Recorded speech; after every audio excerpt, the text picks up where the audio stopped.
என்ன பிரச்சனை?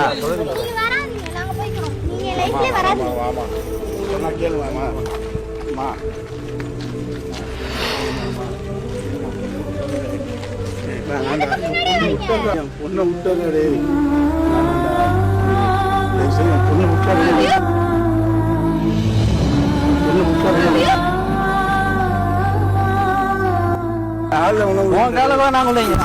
எனக்கு நான் அவளை விட முடியாது. நான் 4 வருஷமா லவ் பண்றேன். எப்படி நீ இப்ப வந்து கேட்டாலும் 4 வருஷம்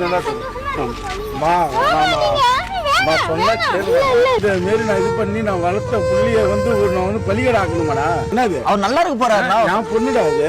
ஓகே, நாங்க தானே முடிவு பண்ணணும். வயசானவங்களுக்கு கொடுத்தா என்னது வயசானவங்களுக்கு பணக்காரனை கொடுத்தா? பணக்காரன்டா, அவன் செல்லா கூட வாழ வேண்டாம். வீட்டுக்கு 4 பேர் வேலை செய்வாங்கடா. என் பொண்ணுக்கு 4 பேர் வேலை செய்வாங்கடா. இவன் என்னடா, இவன் இன்னொரு வீட்டுக்கு வேலைக்கு அனுப்பிச்சு கொடுத்தானே அவன் சாப்பிடுவாங்க.